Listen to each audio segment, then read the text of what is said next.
You're listening to the Moms Working Overtime podcast, the community of women you've been searching to find for so long.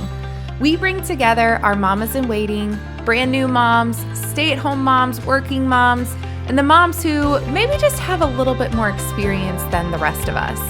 We're all here for community, support, and finding ways to show up better for our families each and every day. I'm so grateful that you're here, and I hope you love what you find on today's episode.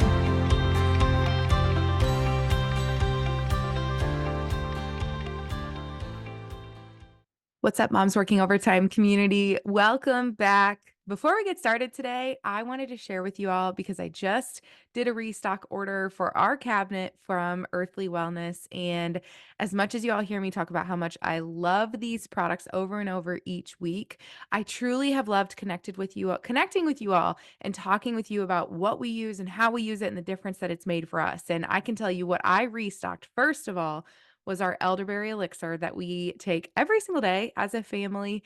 And Carter even loves it. He comes up and asks for his vitamins, is what he calls it. And I just did a restock. I actually got the biggest bottle they have this time because we all use it as a family, like I said. And of course, I love the magnesium lotion. So we had to get some more of that and just grab a few odds and ends products. And if you are like me and you're just interested in a cleaner alternative, different ways to take care of your health and knowing exactly what's in there, something natural, then you have to check out Earthly Wellness. And if you decide that you want to place an order, please use our link that's in all the podcast descriptions. It means the world. It helps support the podcast so that we can continue to get incredible guests and just grow the Moms Working Overtime community and all of the impact that we can make. So thank you all so much that have been supporting our Earthly Wellness affiliation. And if you ever have any questions, you can definitely reach out to me.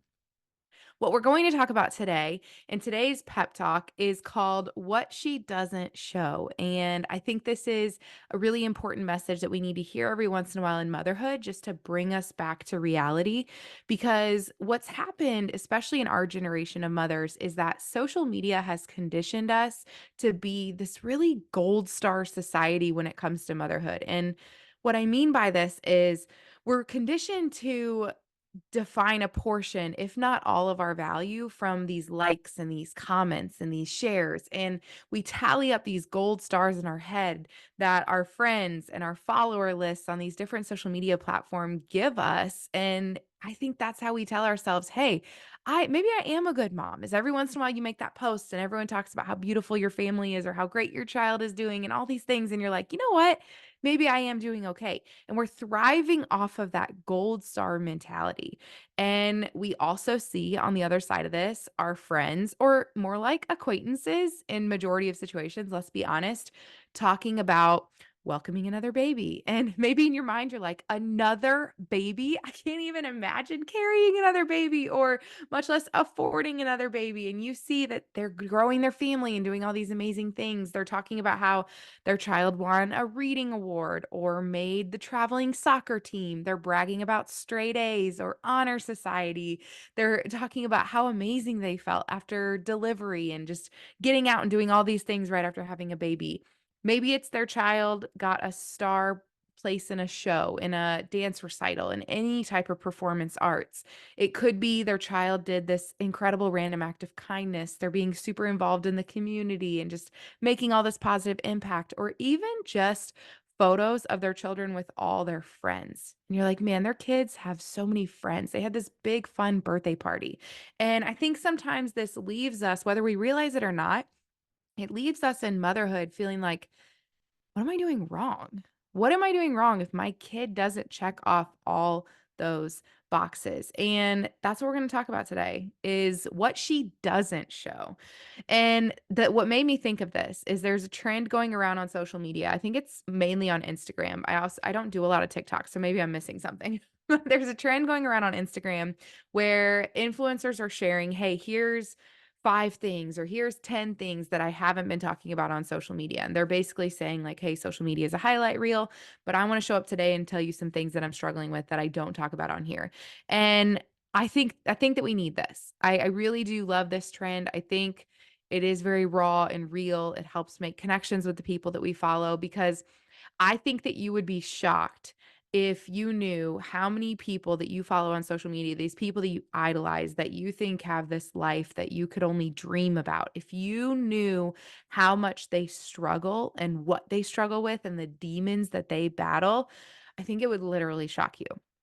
I'm very, very blessed to have friendships in this space with people that their full-time income is influencing on social media and making impact that way. And they do an incredible job and they work very, very hard to produce content, essentially to be entertainment for the rest of us. But this gold star society that we live in has conditioned them to be a specific way because of the responses that they've gotten. When these people are real on social media, what shows up in their DMs and what shows up in their comments is ugly. It is so ugly. I'm telling you, I don't even like to hear from them. They're very thick-skinned because they've been doing this for a while, but I don't even like to hear from them what some of these comments are because they're so disgusting, they, like, rock me to my core. I don't know how they just read them and move on. I mean, the block button is very powerful, but they read them and moved on because when they share real and raw things about their lives, what they get is, "Oh, don't be a complainer. Wow, wow, wow. You have such a rough life," right? People are just so rude when they express any type of struggle. Even saying, "Oh, I can't believe that you would say those things about your spouse or your child," because they might talk about having a disagreement or their child throwing a tantrum and they're really struggling with that. Even just saying, "Hey, you're only putting this out here for attention." Every time they share a struggle. And so, society and these ugly people have conditioned social media to be a feed full of fake in majority of situations and these overly positive scenarios. And here's my dose of reality for you. This is me. I'll be real. I'll be real, and I know a lot of other people are getting real right now, and I love this trend. So if you feel alone right now, if you feel like you're struggling, if you feel like you watch me on social, or maybe you work with me one-on-one in Moms Working Overtime in my business, and you think she's got it all together, well, here you go. Are you ready for this? You are not ready for this. I will tell you, number one, item number one, and I think the thing that's impacting me and my family the most right now is that postpartum depression, postpartum anxiety always hits me at month 4. I don't know what it is. Lena just turned 4 months old and just in time for all my hair to fall out because it's doing that too, and I'm vacuuming like twice a day because 'cause I'm losing all my hair.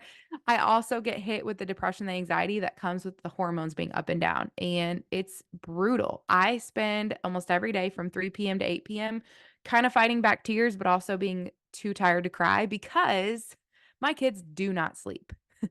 Cue all of the interviews on sleep training and all the sleep experts. Actually, it is funny. We do have an incredible interview that will be launching soon that is with a sleep expert. But I always joke, and I'm real with y'all, that man, I am not someone to be speaking on this topic because my kids do not sleep and we struggle with that. We get very little sleep in this household.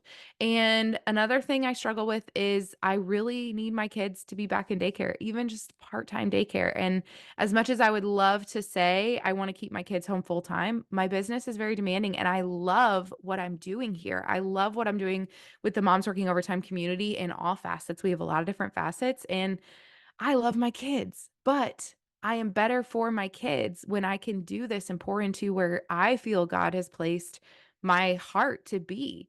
And that's hard for me to admit, especially living in the mom space as part of my business. And last but not least, I talk about this all the time to my clients. I am so incredibly uncomfortable in my skin. I'm heavier than I've been in years. And my mental health is trash right now because of that. And look, because I know what happens in the DMs when stuff like this is shared. Yes, I birthed 2 incredible, beautiful babies, and they were so worth it, and I sacrificed my body, and I will do it over and over again as long as God will allow me to. So, so grateful.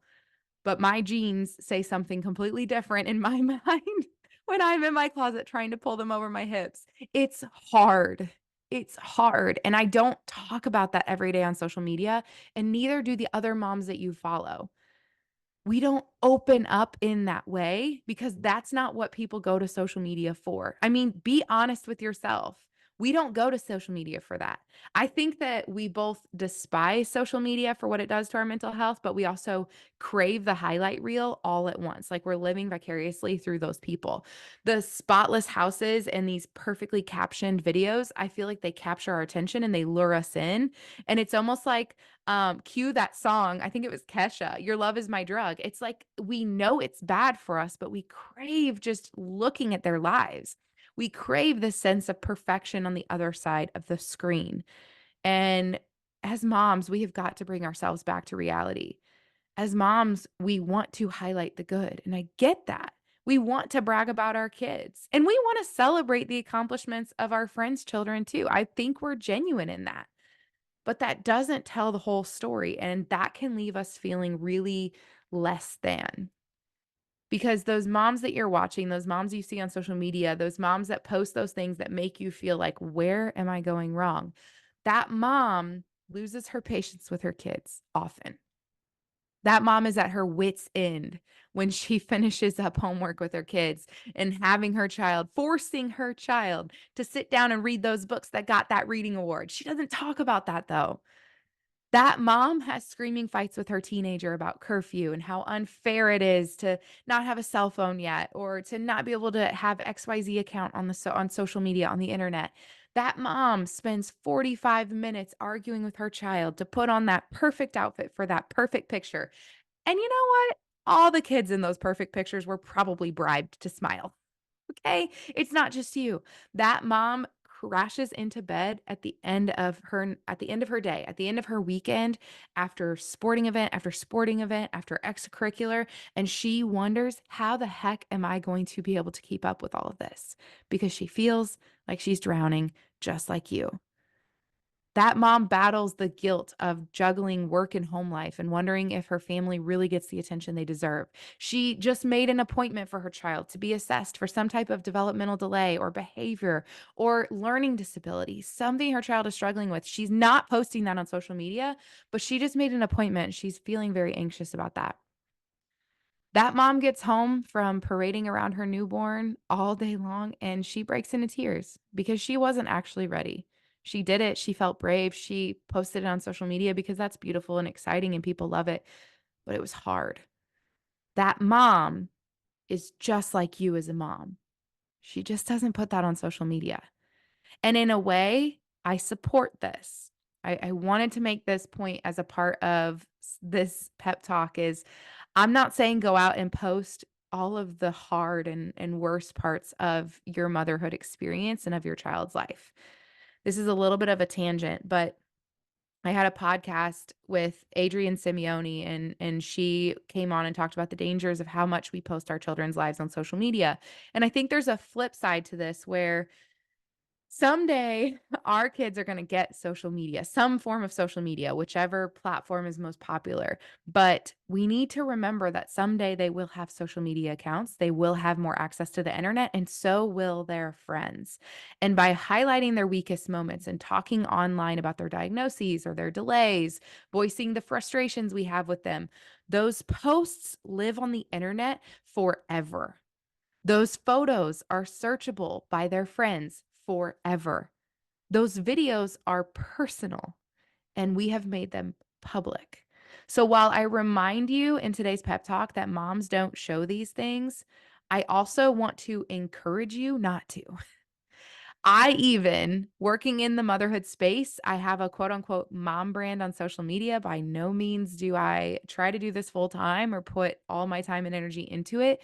But even I, in the mom space, while I want to connect with other moms, I will not blast my kids' lives on social media. I'll talk about basic things, but it is not their decision for their photos and videos and everything to be thrown up for the world to see. So I try to do my best to keep that private. They didn't ask for this. They didn't ask for mom to have this job or this brand or for me to be building my company using social media. And someday that might make them really uncomfortable. So I'm not encouraging you to go post all the real and raw and the worst of your children. I'm just encouraging you to do a reality check with yourself. Don't forget that you are never alone on this journey. Every mom has her struggles. Every kid is imperfect in their own perfect way. Every family has growing pains and conflict and demons that they battle, generational curses that they're trying to break. And just because everyone is smiling, everyone looks well put together in the photo, just because there's all these things to brag about on your social media feed does not mean that it is perfect.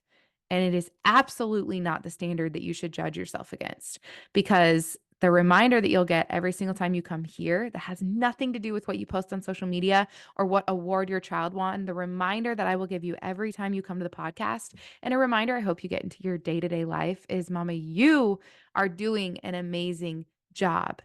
No likes, no comments, no reshares, just me and you knowing that you're doing a really amazing job. And we'll talk soon.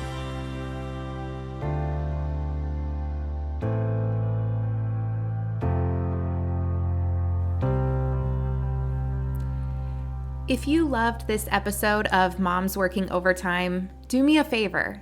Share it on social media or send it to another mom to remind her that you love her and that she's doing such an amazing job.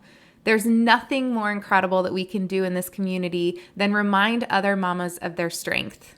I'm so glad you were here today, and just know that I appreciate you an overtime amount.